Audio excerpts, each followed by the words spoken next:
ஆளாகிறார்கள். அவர்களுக்கு வருவாய்த்துறை மூலம் 1500 மாற்றுத்திறனாளிகள் துறை மூலமாக 2000 ரூபாய் நாம் வழங்குகின்றோம். இது அவர்களுக்கு போதுமானதாக இல்லை. மற்ற மாநிலங்களை கம்பேர் பண்ணும்போது இது மிகவும் குறைவாக உள்ளது. குறைந்தபட்சம் 4000 ரூபாய் அனைத்து மாநிலங்களையும் வழங்குகிறார்கள். நம்முடைய மாண்புமிகு முதலமைச்சர் அவர்கள் கருணையோடு எங்களுக்கெல்லாம் கார் வழங்கியிருக்கின்றார். அதற்கு நன்றி கூறி, அதே மாதிரி மாற்றுத்திறனாளிகளுக்கு இந்த பராமரிப்பு தொகையை உறுதியாக அவர் கனிவுடன் அதிகப்படுத்தி கொடுப்பார் என்ற நம்பிக்கையோடு தங்கள் வாயிலாக மாண்புமிகு முதலமைச்சர் அவர்களுக்கு கனிவோடு இந்த கோரிக்கையை வைத்து நன்றியோடு அமர்கிறேன். நன்றி. 2026-27 ஆண்டுக்கான மானிய கோரிக்கை மீது விவாதம் வாக்கெடுப்போம். மானிய கோரிக்கையின் 53 சிறப்பு திட்ட செயலாக்கத்துறை மாண்பு இந்து சமய மற்றும் அறநிலையத்துறை அமைச்சர் அவர்கள்.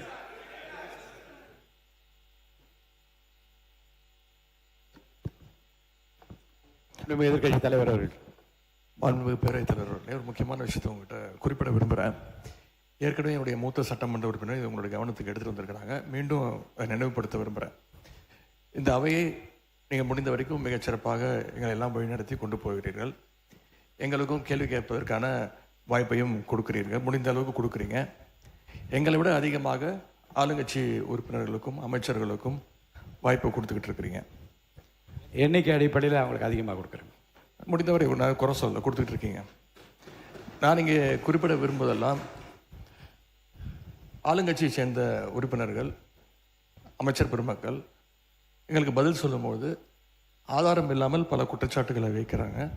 ஆனால் நீங்கள் அதையெல்லாம் அவை குறிப்பிலிருந்து சரியாக நீக்கிடுறீங்க.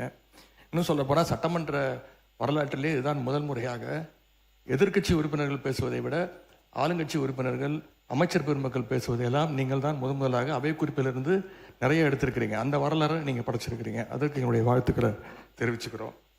இப்போது இந்த அவை நிகழ்ச்சியெல்லாம் நீங்கள் லைவில் எல்லாமே போயிட்டுருக்கு. கேள்விகள் நாங்கள் கேட்டால் நாங்களே ஆச்சரியப்படுற அளவுக்கு, அதிசயப்படுற அளவுக்கு பதில்களையும் கொடுக்குறாங்க. கேள்வி கேட்டால் பதில் சொல்லலாம்.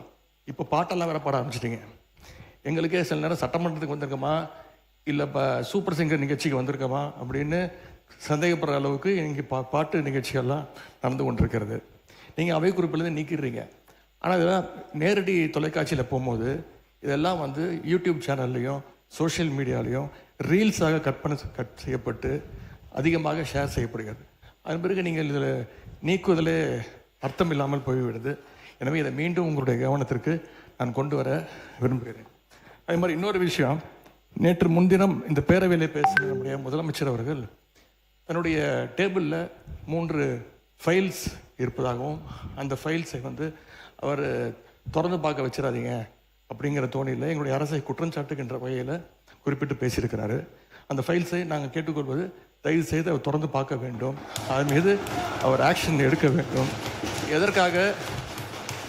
எதற்காக பயப்படுறீங்க, எதற்காக காலம் தாழ்த்துறீங்க? இதையே 3 மாதமாக சொல்லிட்டு இருக்கிறீங்க. ஜோசியக்காரன் சொன்னால் தான் அந்த ஃபைல் திறந்து பார்ப்பீங்களா? நல்ல நேரம் அதை பார்த்துக்கிட்டு இருக்கீங்களா? மாண்புமிகு எதிர்க்கட்சி தலைவர்களுக்கு முதலமைச்சர் அன்றைக்கு பேசுகிற போது மாண்புமிகு பொதுப்பணித்துறை அமைச்சர் சொல்லுங்கள். மாண்புமிகு பேரவைத் தலைவர்களே, நம்மளுடைய மூத்த உறுப்பினர் ஃபர்ஸ்ட் 2 நாளுக்கு முன்னாடி சொன்னார், நாங்கள் முதலமைச்சர் சொல்லும்போது நாங்கள் மிசாவையே பார்த்த இயக்கம்னு. நீங்கள் மிசாவையே பார்த்த இயக்கம் தான். ஆனால் மிசாவையே பார்த்த திமுக இயக்கத்தை தனி பெரும் கட்சியாக எங்களோட தலைவர் வெற்றி பெற்று இந்த தேர்தலில் தாவேக்கான என்னன்னு காமிச்சிருக்கோம். அதனால எங்களுக்கு எந்த பயமும் கிடையாது. எந்த பயம் கிடையாது. ஒவ்வொரு தலையிலும், முக்கியமாக நெடுஞ்சாலை துறையிலும் சரி, முக்கியமாக பொதுப்பணி சொல்லி வெள்ளை வேறிக்கை வெளியிட்டு முதலமைச்சருடைய அலுவலகத்தில் அந்த ஃபைல் இருக்கு. கண்டிப்பாக ஆதாரத்துடன் சட்டப்படியான நடவடிக்கை எடுக்கப்படுங்கிறதா முதலமைச்சர் சொல்ல வந்தது. இதை யாரும் அவர் சொன்ன அர்த்தம் அன்னைக்கு அவைக்கு அவர் வரல. அது அவருடைய ப்ராப்ளம். அது அவைக்கு வராத பொழுது அவர் சொன்னார், மாண்புமிகு கொறடா சொன்னார், ஆதாரம் இருக்கா. நிதித்துறை அமைச்சர் பார்க்கும் பொழுது, அவர் கேட்கும் பொழுது, எங்க கிட்ட ஆதாரம் இருக்கு, அதை தகுந்த நேரத்தில் சட்டப்படியான நடவடிக்கை எடுக்கப்படும் சொன்னாருங்கிறத பதிவு பண்றேன். ஏன்னா அவர் எதிர்க்கட்சி தலைவர் அன்னைக்கு வரல, அவர் அதனாலதான் பதிவு பண்ண. அதுக்கப்புறம் அவர் சொல்றாரு, போன 5 வருஷம் இவங்க என்ன ரீல்ஸ் விட்டாங்க, என்ன பாட்டு பண்ணாங்க, பாராளுமன்றத்திலே பதவி இருக்கும் பொழுது எங்களுடைய எந்த கட்சி தலைவரையும் பத்தி வந்து உறுதிமொழி எடுக்கல. அவரை பத்தி பேசிதான் வந்து உறுதிமொழி எடுத்தாங்க. பாராளுமன்றத்திலேயே தமிழ்நாட்டுடைய புகழ் பெரியாரை பத்தியோ அண்ணாவை பத்தியோ பேசல. ஒவ்வொரு எம்பியும் போய் யாரை பத்தி வந்து பதவி பிரமாணம் பண்ணாங்கிறது மக்களுக்கு தெரியும். இந்த அவை உறுதியாக சொல்றோம், நீங்க 25 வருஷத்துக்கு மேல ஆட்சியில் இருக்கீங்க, ஏன் தைரியம் இருந்தால் லைவ் போடல? நீங்க இது வரைக்கும் உங்ககிட்ட நேர்மையான வெளிப்படை தன்மையான சட்டமன்றத்தை நடத்தக்கூடிய தைரியம் திமுக இது வரைக்கும் இருந்தது இல்லை. முதல் முறையாக தமிழ்நாட்டு வரலாற்றிலேயே தமிழ்நாட்டுடைய மக்கள் ஆட்சியை நிலைநாட்டி ஜனநாயகத்தை நிலைநாட்டி நாங்கள் தவறு செய்தால் நீங்கள் சொல்லுங்கள் சொல்லக்கூடிய சபாநாயகியும் ஒரு ஆட்சியும் எங்களுடைய முதலமைச்சர் மக்களுடைய ஜனநாயகத்தை காப்பாற்றுவதற்காக லைவ மக்கள் முன் தெரியுமா விட்டுருக்காரு. அதை நாங்கள் பதிவு பண்றோம். ஏன் நீங்க ஏன் லைவ் இல்ல?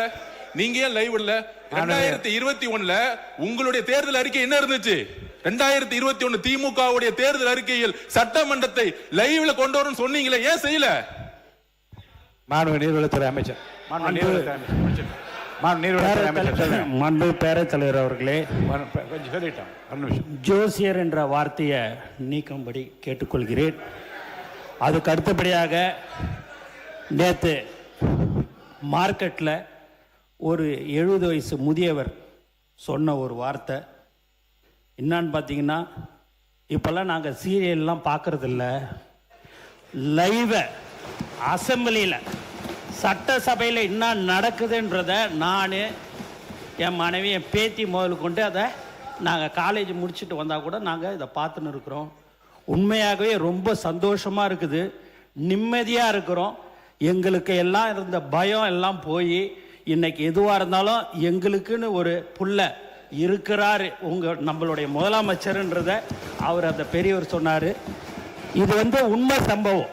இதை நான் மாண்பு பேரவைத் தலைவர்களே இவர்கிட்ட நான் அமைச்சர்கிட்ட காலையில் வந்த உடனே நான் இதை சொன்னேன். ஆனால் திடீரென்று எதிர்கட்சி தலைவர் இப்படி பேசினார். லைவை உண்மையாகவே தமிழ்நாடுல முதல்ல தைரியமாக எங்கள் தலைவர் தான் லைவ் அனுமதித்திருக்கிறார் என்பது இந்த நேரத்தில் தெரிஞ்சு. மாண்புமிகு எதிர்கட்சி தலைவர் அவர்கள் பேசுகிற போது சூப்பர் சிங்கர் ஆகிவிட்டது எனக்கு இந்த சட்டசபை என்று சொல்வது கொஞ்சம் நீங்கள், ஏன்னா கருத்துக்களை சொல்லுகிற போது பாட்டு பாட விரும்புகின்றவர்கள் அந்த கருத்தை ஒட்டி பாடுவதில் எந்த தவறு இருப்பதாக தெரியவில்லை. அது சூப்பர் சிங்கர் என்கிற அந்த வார்த்தை அவசியமா என்று. இன்னொன்று மாண்புமிகு உட்காருங்களேன், உட்காந்துக்கோங்க. மாண்புமிகு முதலமைச்சரை பற்றி நீங்கள் சொல்லுகிற போது ஜோசியக்காரரை கேட்டு செய்கிறேன் என்று கேட்கின்றீர்கள். ஏனென்றால் மாண்புமிகு முதலமைச்சர் அவர்களை பொறுத்த வரைக்கும் ஏற்கனவே பதிவு செய்யப்பட்டிருக்கிறது. எத்தனை மணிக்கு வருகிறார், எவ்வளவு நேரம் பணிபுரிகிறார், எப்படி கோப்புகளை பார்க்கிறார் என்றாலும் மாண்பு அமைச்சர் பெருமக்கள் ஏற்கனவே பதில் சொல்லியிருக்கிறார்கள். இதில் நீங்கள்